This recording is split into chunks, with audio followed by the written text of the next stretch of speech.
एक दिन राजा रघु ने दरबार में घोषणा की कि वह अपनी संपत्ति का बंटवारा करने वाले हैं और ये फैसला बहुत जल्द लिया जाएगा। ये सुनकर राज्य के सभी मंत्री और दरबारी चिंतित हो गए, क्योंकि कोई भी नहीं जानता था कि राजा किसे कितनी संपत्ति देंगे। शोभा ने ये बात सुनी और उसने सोचा कि यह एक अच्छा मौका है खुद को राजा के करीब और अधिक महत्वपूर्ण बनाने का।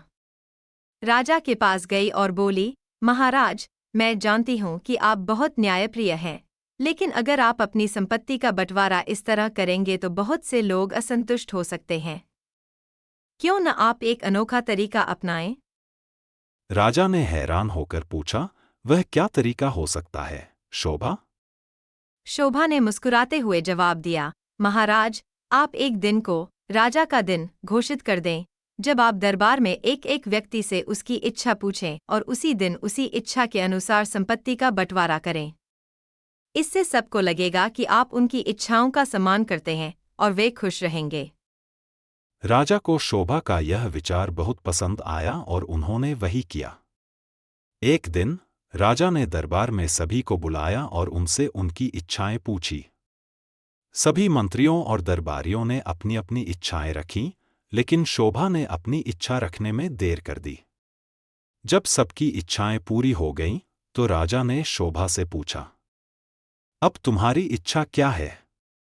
शोभा ने बड़े धैर्य से कहा, महाराज, मेरी इच्छा है कि आप अपना सब कुछ मुझे दे दें, क्योंकि मैं आपकी सबसे वफादार नौकरानी हूं और आपकी हर बात को समझती हूं। राजा हंसी से बोले, क्या तुम सचमुच यह चाहती हो? शोभा ने नाटकीय अंदाज में जवाब दिया, जी हाँ, महाराज। अगर आप मुझसे ज्यादा किसी को भरोसा करते हैं, तो मैं समझूंगी कि आप मेरी सेवाओं को कम समझते हैं। राजा ने सोचा कि शोभा ने अपनी चालाकी से सभी को बेवकूफ बना लिया, लेकिन इस बार उनकी चालाकी नहीं चलने वाली थी। वह हंसे और बोले, तुम्हारी इस चाहत को देखते हुए मैं तुम्हें कुछ नहीं दूंगा, क्योंकि तुमने दिखा दिया कि तुम खुद पर बहुत भरोसा करती हो, लेकिन विश्वास और वफादारी का असली मतलब यही है कि अपने काम से दूसरों का भला किया जाए।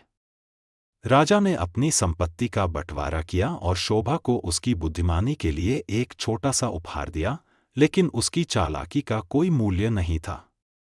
सबक यह था कि सच्ची बुद्धिमानी और वफादारी कभी भी स्वार्थ से ऊपर होती है।